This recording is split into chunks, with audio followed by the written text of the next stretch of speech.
All right. So I don't know if any of you have seen the movie Jerry Maguire. It's a 90s movie. You might be too young for it, but this idea of showing you the money, making sure you have a clear sense of financial aid, how it works, what's the process, because it's so incredibly important that you have that information. You might be going through the financial aid planning process right now. You might be a few years out, but I want to make sure you have the information that you need to make informed decisions. We'll talk through some key terms, I'll talk through the process, and at the end, share out some resources to all of you as well. Here's a brief disclaimer, all right? This information is not meant to take the place of any of the content we provide junior year through counseling seminars or senior year. It's really just to highlight some of the biggest elements that we want everybody to be aware of. I'll be sharing some insight and resources. Kevin has some awesome insight and resources. And again, we're just highlighting some of the big pieces. If you have follow-up questions, feel free to reach out to your counselor. If I'm your counselor, feel free to reach out to me, and Kevin will be providing his information as well. All right, there's a lot of text on this slide, but really what we're getting at here, truly, we're just trying to normalize that financial aid is a part of college planning, period, right? We want to make sure that you appreciate that at least as of the 2017-2018 year, over 84% of all first-time, full-time undergraduate students at four-year private and public schools receive financial aid. So if you came into this thinking, I don't know if I'm going to qualify for financial aid, or financial aid might not be for me, overwhelmingly, it is something that students in college receive, okay? You may not yet be familiar with the FAFSA, the Free Application for Federal Student Aid. That's the acronym FAFSA. We'll be talking about it in a second, but I did want to give you a really important statistic about the FAFSA, all right? We have about 20 million students, in the US that apply for the FAFSA. That's how you get state aid or federal aid. They apply for the FAFSA every year, about 20 million. However, we have about 2 million students who don't apply, who would qualify for need-based aid via the FAFSA. So again, part of why I hope you're here, part of why we wanted to do this is to make sure you're aware of what the FAFSA is and that you have the information to take advantage of this awesome resource to help you pay for college. And then the last two bullets are really just highlighting, especially for underrepresented student groups, overwhelmingly underrepresented student groups take advantage of the aid available to them, all right? So we're gonna make sure that you have the information and resources that you too can take advantage of these awesome options for free money, for money you gotta work for, what have you. We want you to have the resources that are gonna make college affordable for you and your families. All right, there are two big sort of categories of aid that you need to be aware of. The top two options, grants and scholarships, those are the free money. We love free money, right? And the bottom two, those are the financial aid options that you have to work for, okay? Still awesome, but you gotta work for them and potentially pay them back. All right, so grants are the need-based money. When I talk about need, I'm talking about your family's financial situation. Do you or do you not need additional resources to make college affordable, all right? This ain't about the money you want, this is about the money you need to make college affordable. Scholarships, they might be need-based, they could also be merit-based, which means you could receive them based on your grades, based on your extracurricular involvement or your sports, or based on special skills that you have, okay? Work study and loans, that's the self-help money. Work study, that is money that you work for, right? So it's a federal program where at the college or university that you're attending, they'll help you find a job, likely on campus, and the money you earn from that job will help pay for the cost of your education. It might be a check that you receive in hand, or they just might take the money directly and put it towards the cost of attendance. Loans, that's the money that you get that you have to pay back later. I do want to dispel the myth that loans in and of themselves are bad. They're not bad in and of themselves. You just need to be aware of the expectations when you take out a loan, right? The repayment plan for that loan and how loans fit into a larger financial aid package. But in and of themselves, they are not bad, especially the federal options, okay? There are two big financial aid applications that you need to be aware of. The FAFSA, which is the free application for federal student aid that I mentioned already. And there's also the CSS profile, all right? The CSS profile, this is something that a select group of predominantly private colleges use. This is the application that they use to determine what money they're going to give you directly from the school. The FAFSA, all right, is a financial aid application that is really how the government assesses how much money the federal government or the state government can give you towards the cost of your education, okay? Both of these applications open up senior year, October 1, right? But not all schools are gonna require the CSS profile. Overwhelmingly, schools are gonna want you to do the FAFSA. And I'm gonna tell you a little bit more about how they're different. And the third application that I have yet to mention. All right, so if I haven't mentioned already, you will receive this PowerPoint with all of the information provided from all three presenters tonight. As you can see on this page, the hot pink text, those are hyperlinks. You can click on each one to learn more about that application. So I've already mentioned the FAFSA in the middle, the CSS profile on the right, but I haven't mentioned to you yet the alternative application for Illinois financial aid. All right, this is really an application for students who would otherwise not be eligible for the FAFSA. The FAFSA requires that you be a US citizen, a US national, or an eligible non-citizen, all right? The alternative application is really for folks who would not be eligible for the FAFSA, and this primarily affects undocumented students and transgender students, with transgender students being students who would not qualify for the selective military service that you have to complete as part of the FAFSA, right? And undocumented students not being eligible based on citizenship, okay? So I had a question earlier. Can you apply to all three? Not quite, all right? Can you be undocumented and apply for the CSS? Yes. Can you be transgender and apply for the CSS profile? Yes, all right? Can you be in either of those identity groups and apply for the FAFSA? No, all right? So you're either gonna do the FAFSA or the alternative application for Illinois aid, and then anybody can do the CSS profile. What's important to note about some of the key differences here, because the FAFSA and the alternative app are very similar. The alternative app, only Illinois aid, those student groups will not be eligible for federal aid through the alternative app, just Illinois aid. The FAFSA is federal and state money, okay? With both of those, you can't really talk about special circumstances, and they're really only interested in income information for the custodial parents that you live with most of the time, right? The CSS profile, again, these are a select group of private colleges that are really going to drill all up in your family's information because they want to know about your assets. They want to know about income. You can report special circumstances. They're going to get a lot more detail on your family's financial situation, okay? Those are the main differences. Again, alternative app, primarily for undocumented and transgender students. FAFSA, all right, for most students. And the CSS profile, it really depends on which schools you apply to and whether or not they require it. Counselors always get questions about, well, what's the process? Like, what steps do I need to take to get financial aid? When do I start, etc. All right? This highlighted number 1 is highlighted because it's super important and it's a step that so many students don't take advantage of, all right? It's important before you even finalize your college list to know, well, are the schools I'm applying to affordable for me and my family? In order to figure that out, you need to do a net price or EFC calculators. The EFC stands for expected family contribution, all right? So the EFC calculator, that's available on the College Board website, and that's just gonna give you a sense of you're gonna put in some financial information for your family. It's gonna give you a sense of, okay, how much would the federal government expect me and my family to pay toward the cost of my education each year, all right?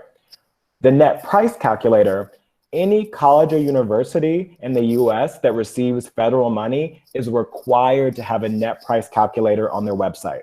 You can Google, for example, Northwestern net price calculator, all right? DePaul net price calculator, and they will take you to that information, okay? And that's gonna give you a sense of how much that specific school will cost you and your family based on your financial situation. It is strongly, strongly, strongly, strongly, strongly, strongly recommended that you do the net price and EFC calculators before you determine which schools end up on your final list, because we really don't want you applying to college and universities that in the end are not going to be affordable for you and your family. Once you've done that junior year, all right, you finalize your list, and then senior year, steps 2 through 8 really take place, all right? There are some post-secondary planning programs that you can apply to junior year, and Kevin's gonna talk a little bit about those, but primarily financial aid deadlines fall during senior year. And it's so important that you know, what are your college's application deadlines? Do they have different financial aid deadlines, right? And you wanna make sure that you complete the FAFSA or the alternative app and the CSS profile before those financial aid deadlines fall, okay? And then once you do the net price calculator, you do an EFC calculator, you're gonna have a sense of, well, is there a gap between how much money the government expects me and my family to pay for a school and how much money how much that school will actually cost me and my family? There may be a gap there. And if that's your situation, then you might need to apply for private scholarships. And I'm gonna show you some resources to apply for private scholarships in a second. Generally, our students start receiving admissions decisions and financial aid letters in mid to late winter. And once you start getting those, then it's time to really analyze them and say, okay, based on the money they're saying that they can give me, is this actually affordable for me and my family? If you think, no, that's not affordable for us, great. There's a process called appeals. This is something that students are always like, what? Yes. If you are not happy with a financial aid award letter, you can you can appeal by contacting the financial aid office and saying, you know what, here's my family's financial circumstance. Will you reconsider the aid that you're providing? The worst thing that can happen is they tell you no. You have nothing to lose by going through the appeals process. Then, as needed, continue applying for private scholarships if that is your situation where you need to, right? And then really by May 1st, you should, May 1st of senior year, you should finalize your post-secondary plan, finalize your financial aid, accept your offers, and then you are off to the races and ready to start the process of transitioning out of Jones and transitioning into the college or university of your choice. So, there are different resources listed here, okay? If you know that you're gonna have to apply for the alternative application for Illinois aid, there's a link explaining that. There's an overview here of federal aid, the FAFSA, all right? There's a link here. This is super important, something that we definitely wanna highlight, especially for folks coming tonight. If you are looking for targeted financial aid options, targeted scholarships based on your identity, all right? Specifically, if you identify as BIPOC, this link will take you to targeted identity-based scholarships. I'll highlight 2 in a second, but there are a lot of other options available, all right? If you are undocumented and came in today thinking, financial aid is not gonna be for me, it's not an option, absolutely untrue. And this link here is gonna take you to a variety of different financial aid options for undocumented students. We absolutely want you to feel that you have support and resources are available to you. And then this last link is the Minority Leaders of Impact handout, which I'm going to explore with all of you now.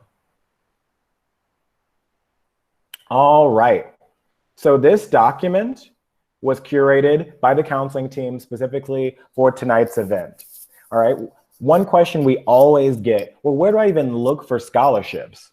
Well, we've highlighted a few different search engines for you here. You can search on the College Board website, but some of my favorites are College Greenlight. You set up an account on College Greenlight, and it's geared towards primarily underrepresented students, right? First generation students, a lot of wonderful options on College Greenlight. If you didn't know, CPS has its own database of scholarships specifically for students in CPS, all right? And it's called CPS Academic Works. I strongly, strongly, strongly recommend that you set up a profile on CPS Academic Works, because that's gonna give you a pretty clear sense of local options that you may not otherwise be aware of. And a few others, FastWeb, scholarships.com, great options, right? All of these are wonderful options. Feel free to use what makes the most sense for you. I mentioned the expected family contribution calculator. There's the link to that with a brief overview of what it is. I also mentioned the net price calculator. This section gives you a clear sense of what's an EFC calculator, how's that different from the net price calculator, and why should you do both? Then getting into some of the scholarship programs, some of our favorite scholarship programs. Golden Apple is a wonderful scholarship program. If you're interested in being an educator and you plan on going to college or university in Illinois, this is an awesome award. I've had students that I've worked with get the Golden Apple Scholarship in the past, and that can give you up to $23,000 a year towards the cost of your education, which is sweet. There's the Jack Kent Cook Scholarship. It's the largest undergraduate scholarship program in the country, looking at high achieving high school seniors with financial need, and that might get you up to $40,000 per year. Wonderful program. All right, and then there's Posse and QuestBridge, okay? And Kevin's gonna talk a little bit more about Posse and QuestBridge. All I wanna say is that they're really wonderful programs. Posse is looking for leaders, right? They're really interested in students that are directly involved in leadership, and they are going to pay your tuition for all 4 years, okay, of college, all right? QuestBridge is a program that's really looking at high achieving students, but high achieving students from primarily underrepresented low income backgrounds. And they're not just gonna pay for tuition, it's a full ride. They'll pay for all of the costs associated with college for 4 years. Both of these programs will offer targeted post-secondary planning support throughout college. They're not just giving you money, but they're gonna give you resources and targeted support as well. And Kevin's gonna talk more about those. And then I've just mentioned only 2 options here, the American Indian College Fund Full Circle Scholarship, the Ron Brown Scholarship Program for Black and African-American students, but those are only 2 options. Really, if we go back to the presentation, when you look at the financial aid options for BIPOC students, there are gonna be a ton more there. Those are just a few to get you started, okay? So I've given a lot of information relatively quickly. I'm going to breathe and turn it over to Kevin to talk about his experience. Kevin, take it away. Hi guys, so I just want to share a little bit more from my experience with scholarship applications and just other programs that have helped me during the college application process. And so like Mr. Coleman mentioned, there's QuestBridge, which is another big scholarship that basically pays for the cost of attendance for 4 years to top universities like MIT, Stanford, Northwestern, the University of Chicago, and so on. And so basically this scholarship is highly competitive and it's geared towards minority students that come from underrepresented communities and are from a low income background. But it's also giving you an opportunity for you to be able to pay for college and also build a community with people that share common background with you. And so also for juniors, there's also the QuestBridge Prep Scholars Program, which is not a scholarship, but it also helps you prepare for college. And I'll drop the link to that program in the chat. And so it's basically gonna open later down in your junior year, but it's also another great opportunity for you to be able to just prepare for college. And also similar to QuestBridge, the scholarship, there's Posse, which is another scholarship that pays for 4 years tuition with partner schools. And so basically that scholarship operates like an interview process. And that scholarship is basically geared towards more students that would often be missed or often be overlooked by a lot of top universities. And so that's basically giving you an opportunity to get your foot in the door with a lot of these top universities. And so part of the partner colleges with Posse is like the University of Wisconsin-Madison, University of Michigan, and Cornell University. And so that's also another great opportunity. And aside from scholarships, I'm also in the Chicago Scholars Program, which is a great opportunity for students to be able to receive a counselor and actually start preparing for their college application process. Chicago Scholars is a 7-year program, which basically helps you transition into college, help you all throughout your college application, all throughout your college process, and actually help you transition into your career. So it's such a really extensive program. And the application for that program is actually available now for juniors. And so I'll drop that link in the chat. And like I said, they assign you a counselor and a mentor, and then they have a lot of awesome resources in order for you to actually help you in the process. And so another thing that's actually being reiterated a lot when it comes to the college application process, and more so with scholarships, is to keep your options available.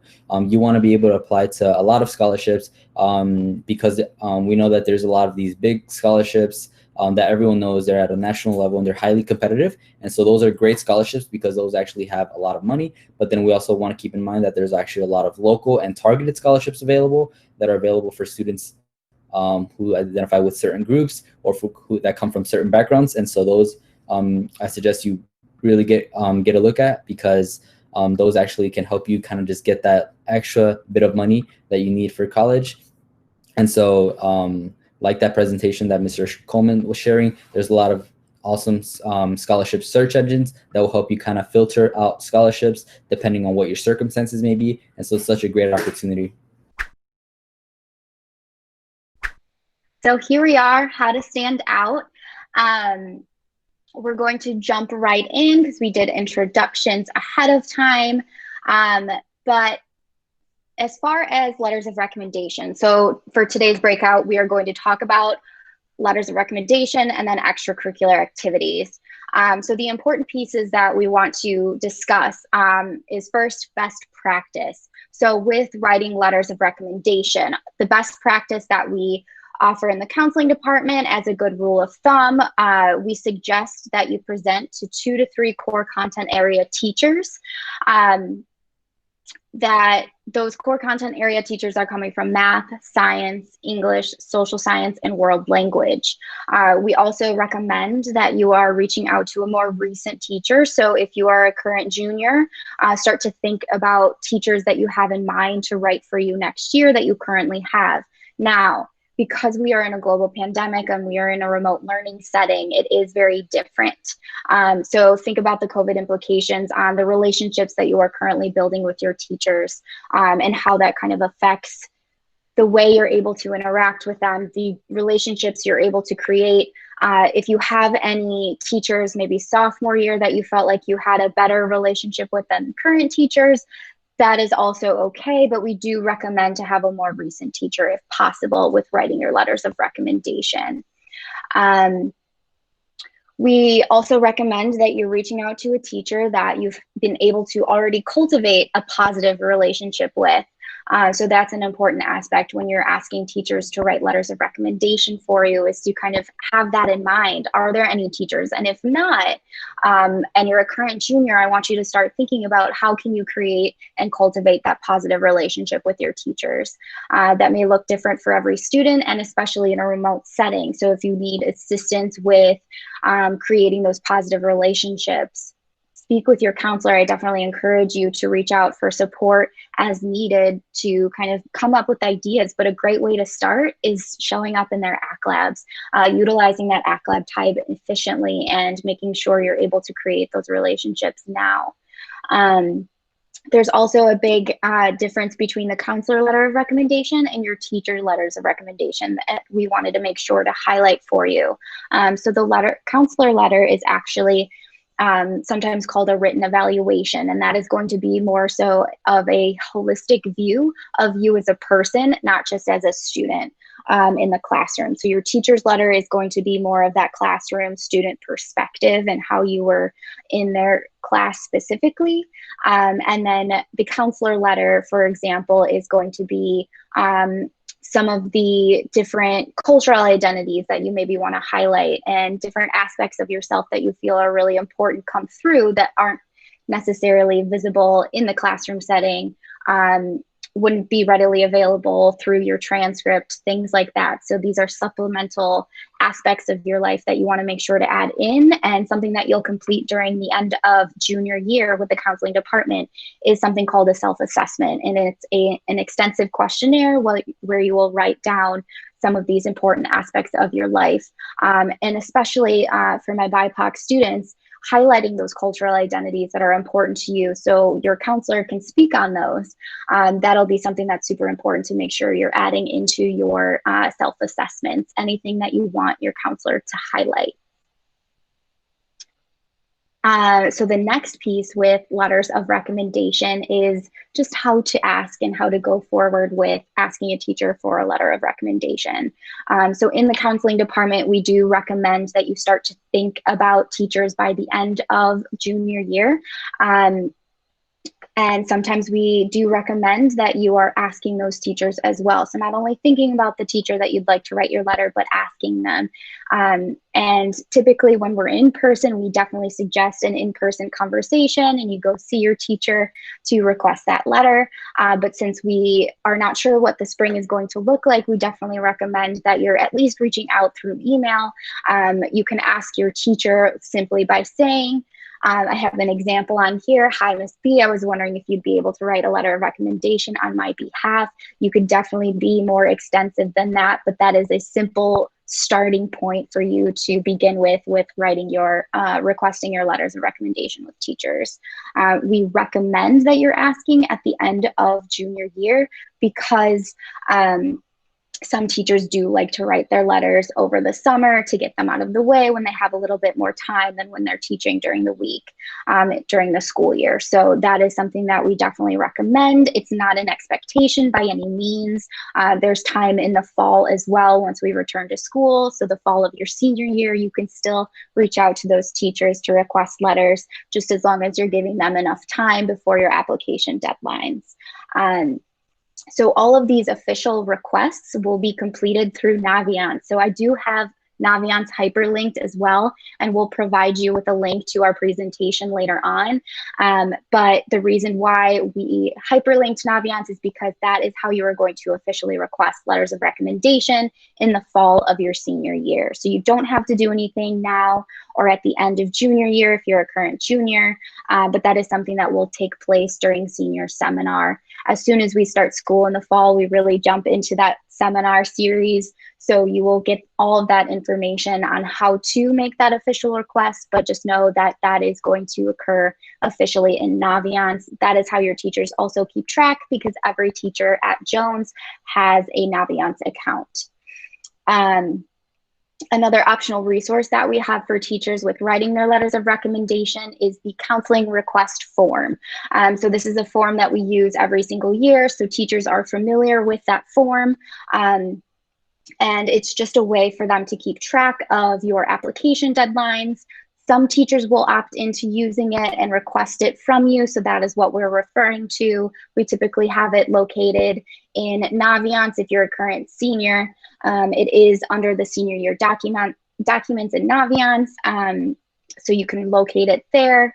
If you need it ahead of time, we'll talk about it during junior seminar as well, but that is something for your reference. It's a great resource if you want to offer it off the bat with your teacher. That's a wonderful idea as well, but it is not required when asking your teachers to write a letter of recommendation. One last thing that I want to make sure to highlight as well is that your teachers can say no to writing a letter of recommendation, and teachers say no based on different aspects. Sometimes that can be, you know, maybe they feel like they can't write a comprehensive letter because they don't necessarily know you as well. Or if they have too much on their plate and too many obligations and they don't feel like they can actually give it time that it requires to write a nice comprehensive letter of recommendation on your behalf, that is okay.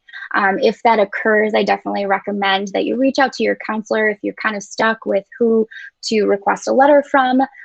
Don't worry, we are always happy to help in that process, but just know that teachers can say no. It doesn't happen very often, but in the case that it does, we are here to support you as well. And I am going to go ahead and give it over to Adrian. Thank you, Ms. Lucky. Yeah. So very thorough explanation of that. But for me, I'm just going to be sharing a small story about how I got to my letter of rec. And I just want to start by saying, like, teachers are also individuals like yourself. So just keep that in mind. But the first thing I would say is develop a trust between the teacher and yourself. And my APIS teacher, Mr. Smith, actually talked to me first because of my poor performance in the class. He empathized with the cause of that situation, and he talked to me about the solutions and how I could improve my performance. I eventually started to come to all the ACLEVs I could for the help that I needed. And through those times, you have a natural free-flowing conversation with that teacher. And that's where Mr. Smith actually learned about my interest in graphic design, civil service or civic service, and other things about me. These conversations strengthened our relationship and let me place some trust into Mr. Smith because he had already known me. So during the summer of junior to senior year, I reached out to Mr. Smith and asked him for my letter of rec, and he said he was happy to, and he just assumed that I was going to ask him. Um, and I think the trust that I placed in both of the teachers I asked was like, it was like in a time where I was not doing so hot. So they recognized that it was like a genuine trust. And I think that's what helped me and those relationships lift off. Um, so just to end it, I think that sometimes like we can have some disbelief in those relationships, or we might think like, oh, maybe it's not enough, or maybe we haven't talked like so extensively. But you just have to put that belief in that trust that you place in them. It sounds kind of confusing, but I know that I spent so much time with Mr. Smith asking him for help that I just felt like there was no one really better to ask.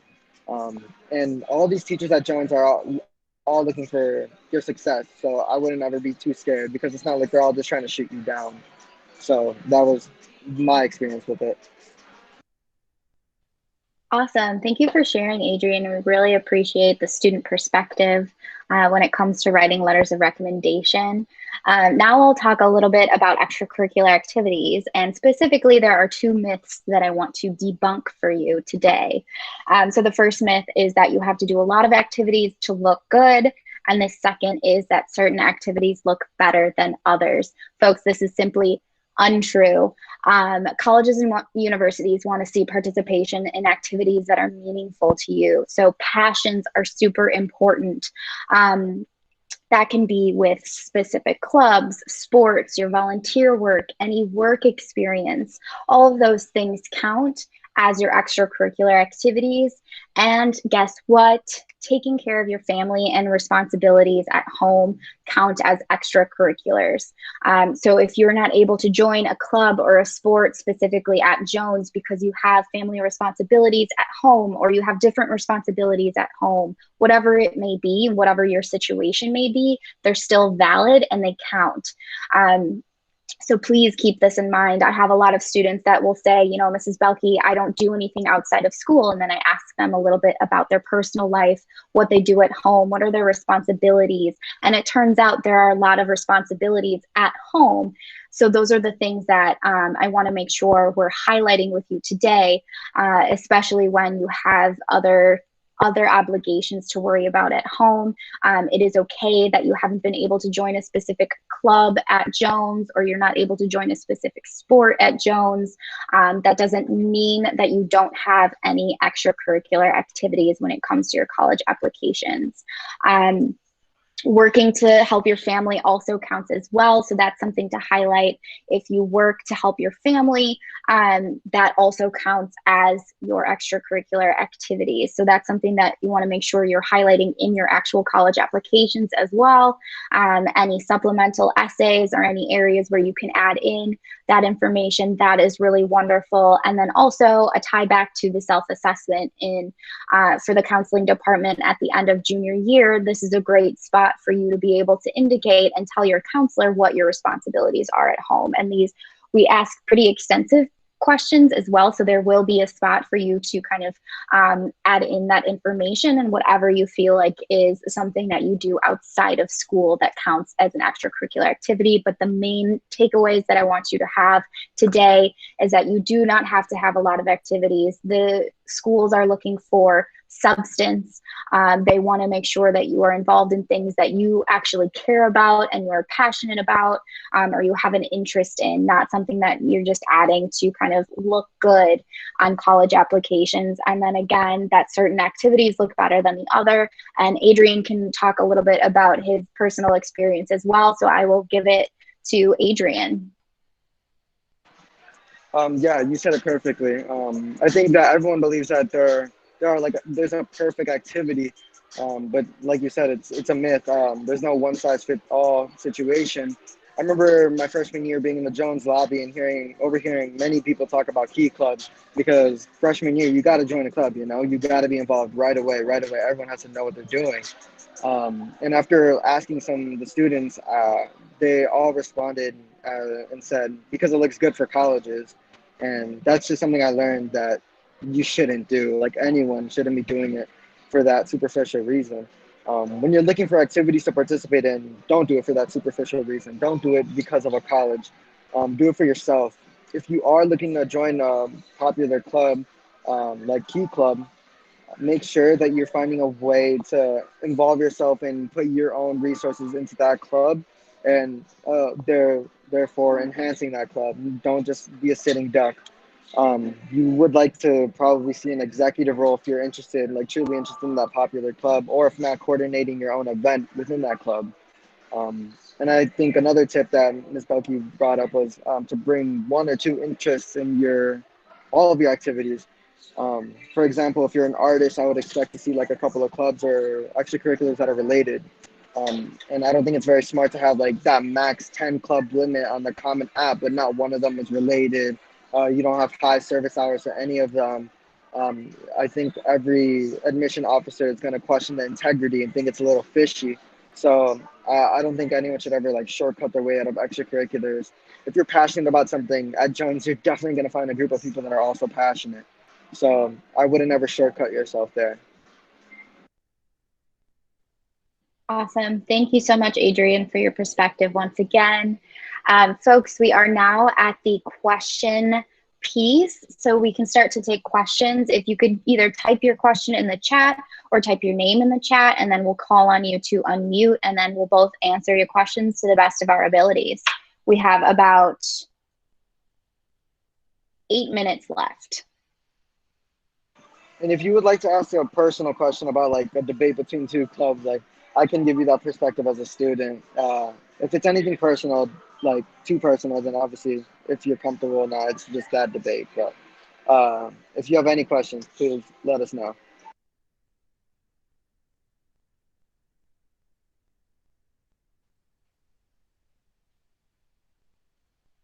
I hope this means everyone's typing away with their questions in the chat with this silence. We'll just have to see. And also, if you didn't know, there's a club list on the Jones websites. Okay, one second.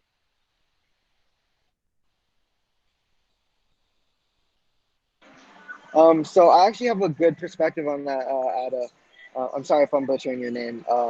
But that small business is something you can completely, entirely include in your common app. They even have a position for that. For me, I included that as a freelancer.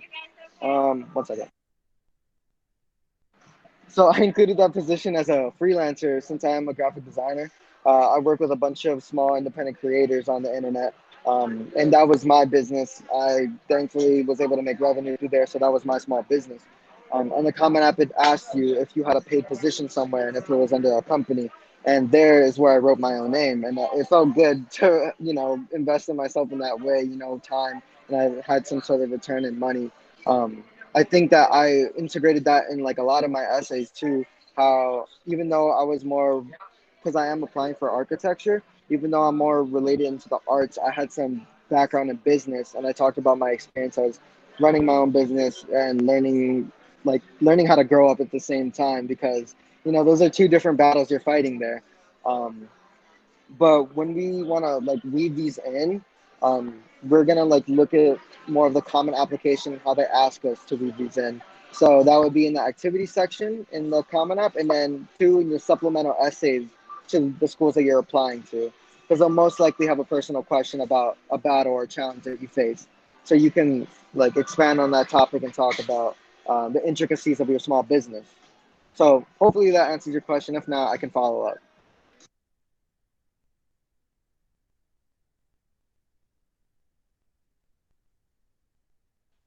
Ms. Belkey, you can take that one. Yeah. Sounds good. Yes. So there is a specific amount of recommendation letters that colleges will ask for. We generally say 2 to 3 letters or 2 to 3 teachers writing for you, that you're starting to think about that many teachers for your letters of recommendation. But some schools will indicate that they require 1 letter, but they'll take 2 letters max. So that is something that you can consider as well. Having any additional letters may be beneficial for specific schools that kind of have that 1 required, and then 2, they'll take 2. for example. Some schools will request 0, and they won't even take any letters of recommendation. So that is something to consider as well. But we definitely recommend, if you are applying to colleges and that is your post-secondary pathway, that you are requesting 2 to 3 letters as a good rule of thumb. Your third letter can also be a supplemental letter of recommendation. So if you would like a coach or a club sponsor to write that letter for you, that is something that you can consider as well, especially if you're applying to a specific program, like an arts program. If you were applying to an engineering program, you'd like an engineering teacher to write a letter of recommendation for you. So those supplemental letters can be utilized as well. Hopefully I was able to answer that question. Does going down the architecture path allow you to use all your creativity? I also want to go down an art creative path. Definitely, you need creativity in architecture. And Adrian, if you want to add on to that. Yeah, so if you're interested in something similar, I would first research what you're looking for, like looking first in a school, and then look at their degree program. For me, I have really like no cares about like what type of school it is, but I know people would like to be in a smaller school where they can work with people and then use their studio spaces to create like meaningful relationships, and of course like broaden their creativity, because they have those interactions that can mean a lot. So I would say first look into the schools that you're willing to apply for. I know me, my only thing was just not going to the South, and I'm sorry if you love the South, but the climate there is just not for me. But for me as an architecture student, I was more focused in design as a whole, the idea of communicating visually. And I think that I looked into I think that influenced my schools that I was applying to, because I looked at schools that were looking for a portfolio, some of which that were a little bit more studio oriented, because for architecture, you can have a studio based school or a mechanically based school, which is like, you're basically learning about the more of the math and the realism part of architecture, whereas a studio based could be like that creative side. So an example would be like Pratt's Institute, like that's in the heart of New York City. I would assume, their studio space is going to be crazy because of the campus, whereas like somewhere like for me in Virginia is probably going to be more mechanical based. I applied to a lot of schools, but yeah, I was looking more to express my creativity through heavy studio sequences. So what that looks like in a school is, if you're looking for a school, sometimes they can have a thorough studio sequence, which means you're taking a studio every single semester. And that can be like where you really like strain your creativity and like really enhance it. So once again, it comes down to the institution. I think if you're a creative person, you're going to weave that into your education no matter what. So if you really are a creative person, I wouldn't be too concerned, and you're going to be an outstanding person in that field if you would like to work for it. So that's my take on that. So we're going to go ahead and talk about these application tips and tricks. And so we're going to start with the Common App. So the Common App, things to know about Common App if you did not already. The Common App is a kind of generalized application that more than 800 schools, colleges, and universities use as part of their application process.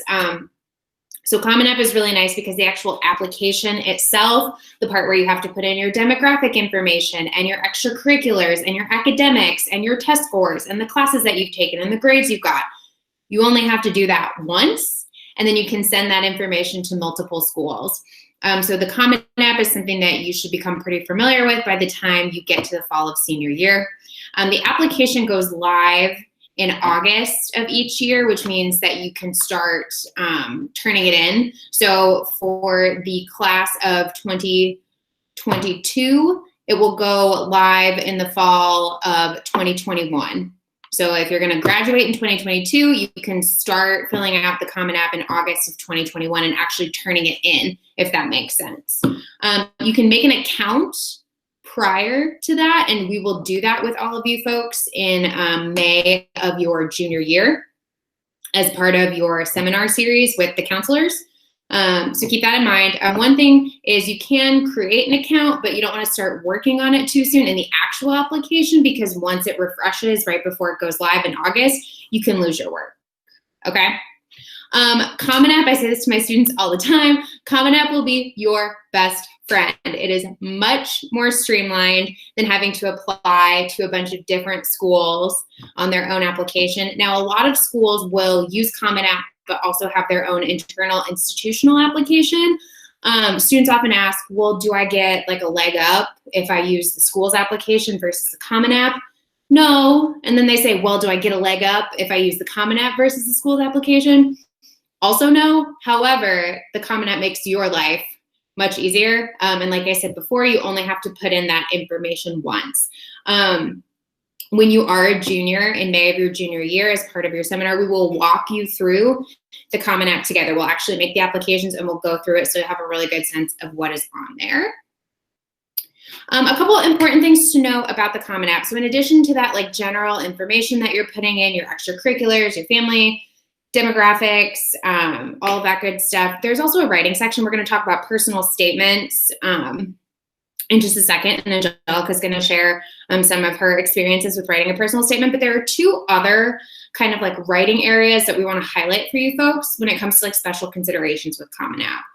One is the COVID-19 section. So there is an optional spot on the Common App for you to share, I believe it's in about 250 words, about how you, your family, your financial situation, or your academics, or really anything have been affected by the pandemic and all of the issues surrounding it. So this can be really helpful information for colleges to take into consideration. And that's why I bring up this COVID-19 section and the additional information section, because colleges are looking to understand you as a full person. They're looking to understand you as a student, as someone who participates in extracurriculars, as someone who lives in their community and interacts with their community. And they're also looking to understand what circumstances might have contributed to your life in high school. Okay, so if COVID-19 and the pandemic and the situation surrounding that has really affected you in a way that you feel does not come across in your application, that might be something that you want to share. Okay, again, it's optional. The additional information section is similar in that it's about 250 words for you to share anything that's not made clear in the other parts of your application that you feel need to be addressed. So examples of these would be if you have like excessive absences from one semester, because colleges will get your transcript and they'll be able to see your absences.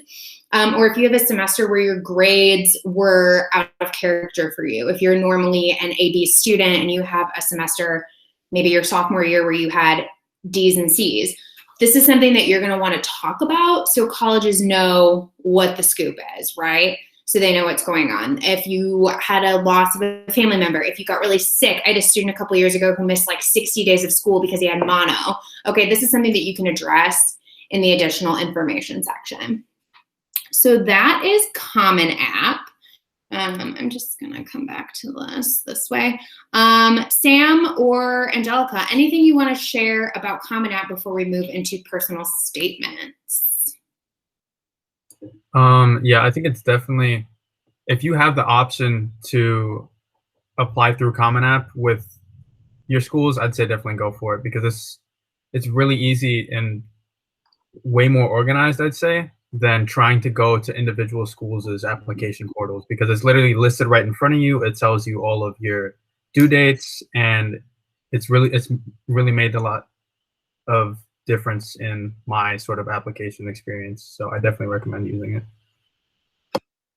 Yeah, I completely agree. I also feel like Common App, like they have you fill out like a general thing, and then you go into like the schools that you pick with their own like individualized questions.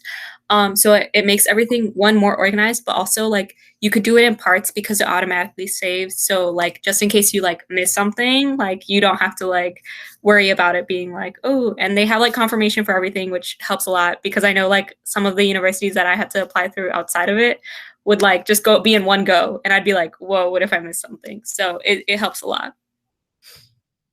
Yeah, that's a really great point, that you can save as you go and then you can keep it all right there. So thank you for that. Okay, so next we're going to move into the personal statement, and I'm just going to give a couple quick things and then I'm going to let Angelica talk about her experience. So big thing to know about the personal statement, during your junior year in English in the spring and like May and June, you'll have an entire unit on the personal statement where you will actually write a personal statement using a prompt from the Common App as part of your grade. So if you're freaking out, like, how am I even going to start this? Where am I even going to know where to go?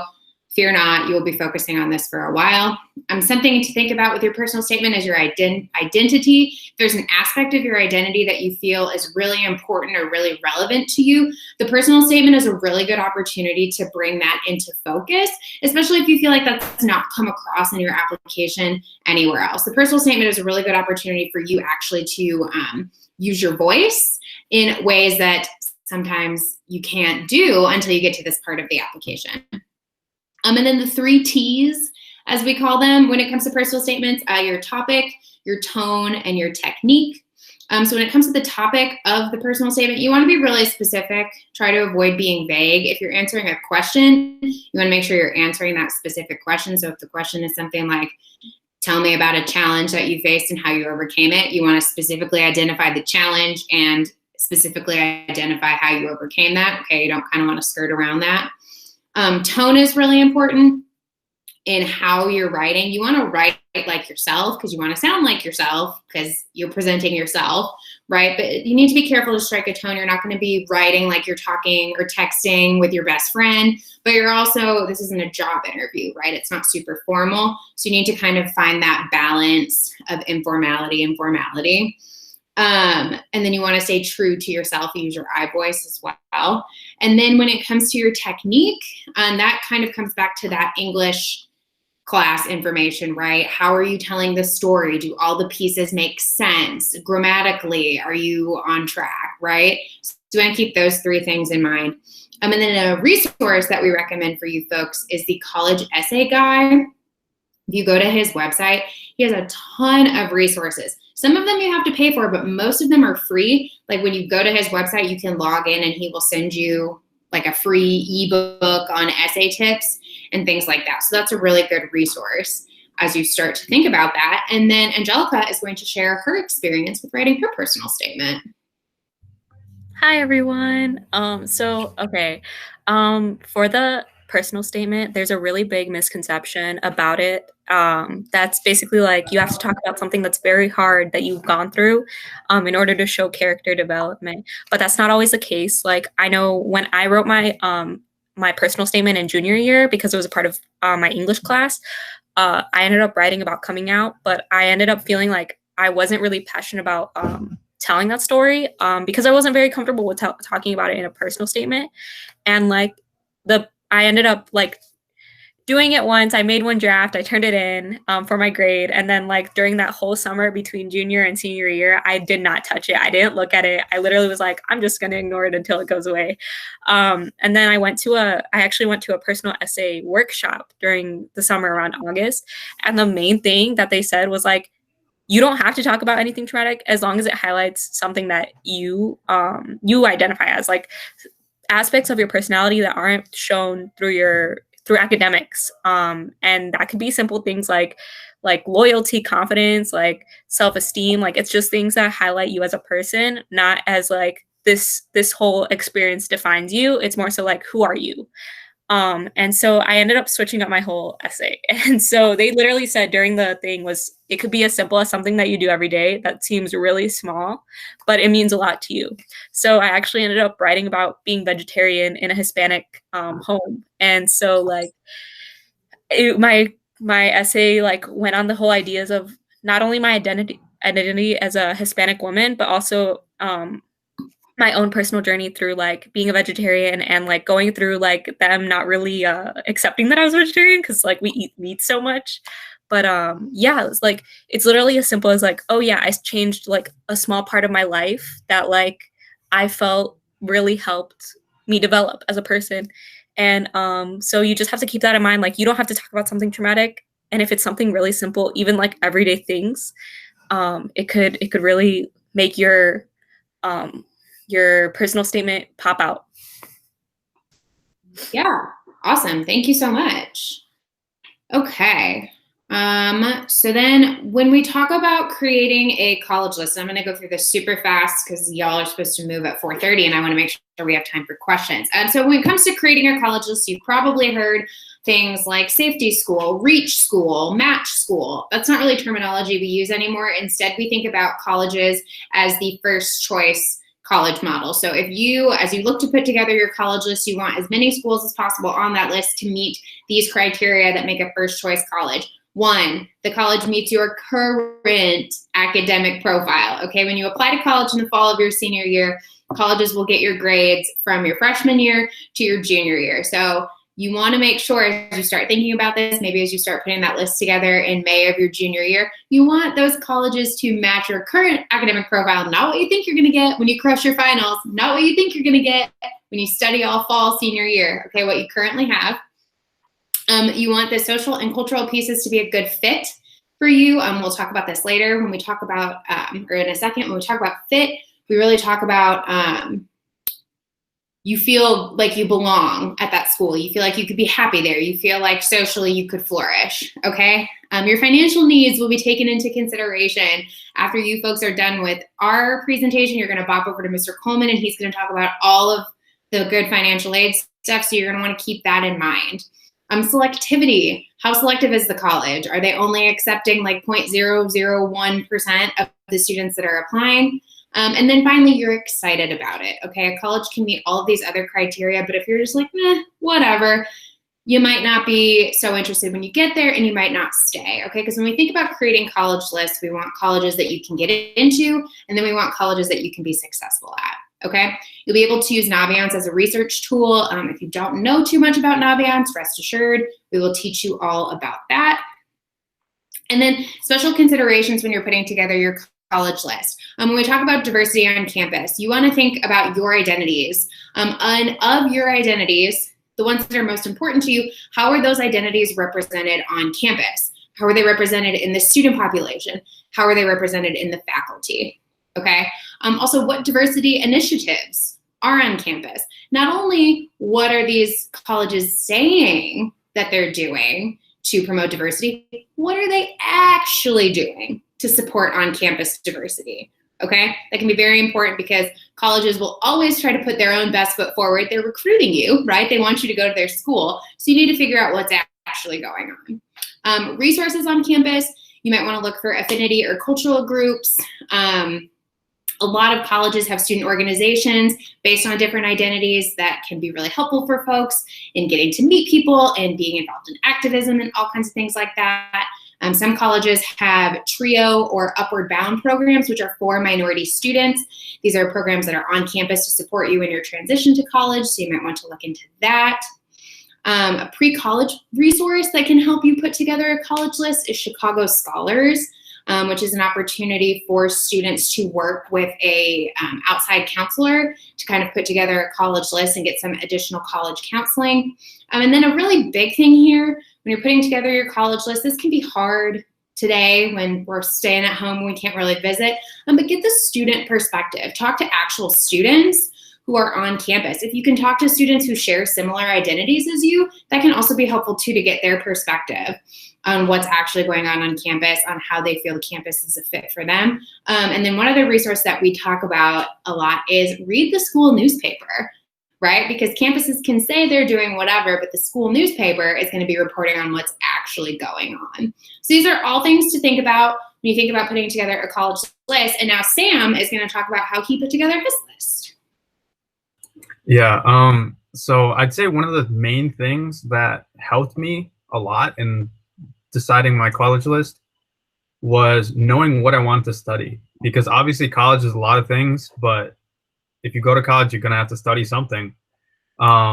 So with me, that's environmental science, and that trimmed down my list quite a bit because it's not a super common major.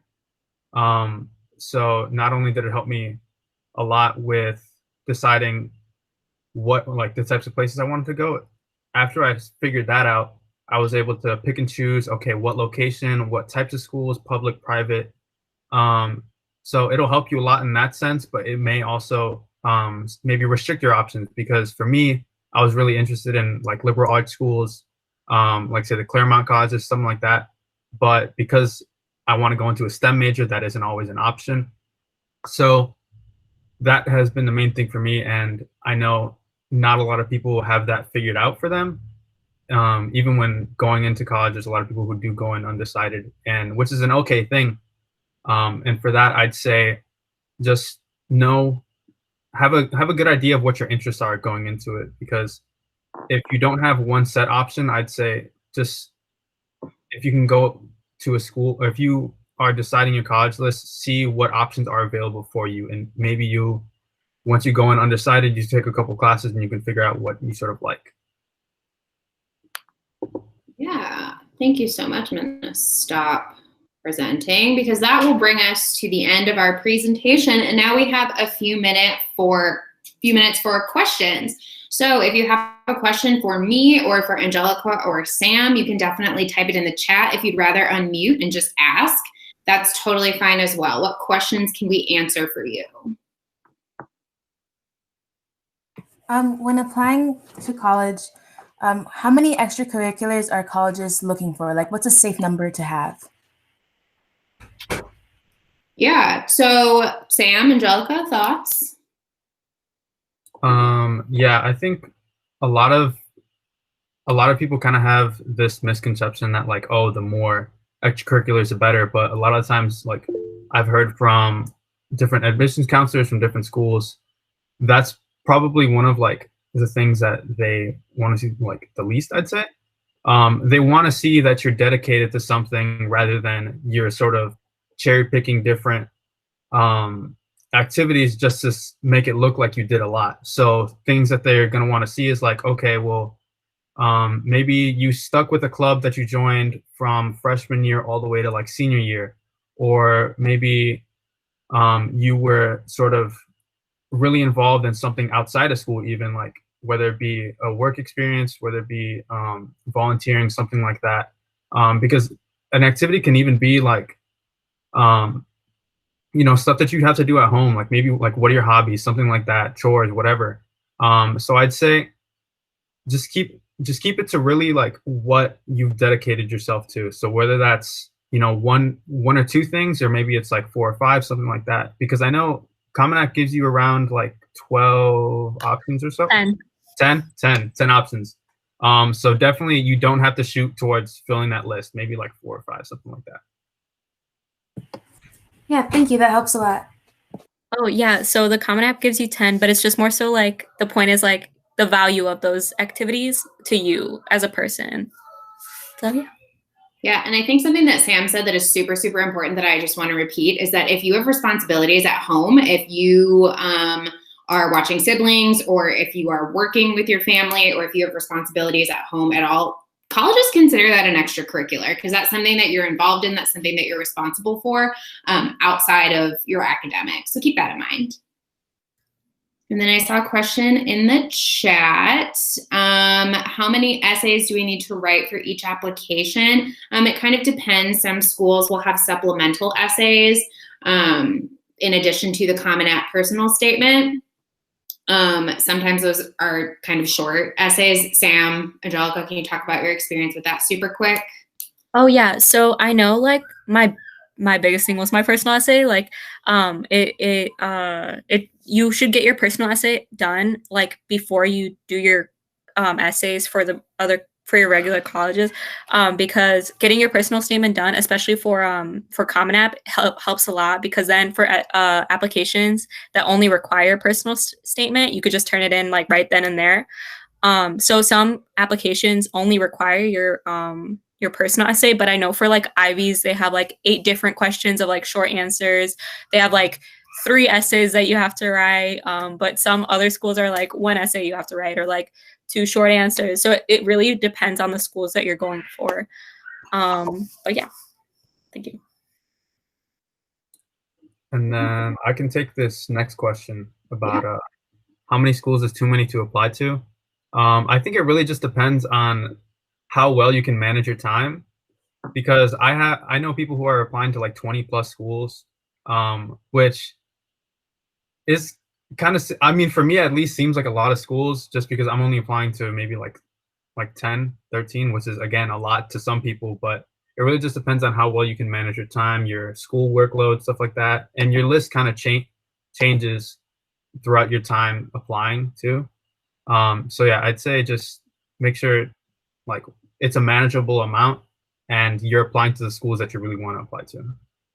Be very honest with yourself because I had like 21 schools and then I like dwindled it down to like 13 at one point, and I was like, wow, this is so eye-opening. You have to be really honest. Like, it's very hard because you want to be like, let me just apply to all of these, when like, don't apply to schools that you don't want to go to just because of the name. Like, do things that you want to actually do. Like, don't stress yourself out because 20 college apps is no little feat.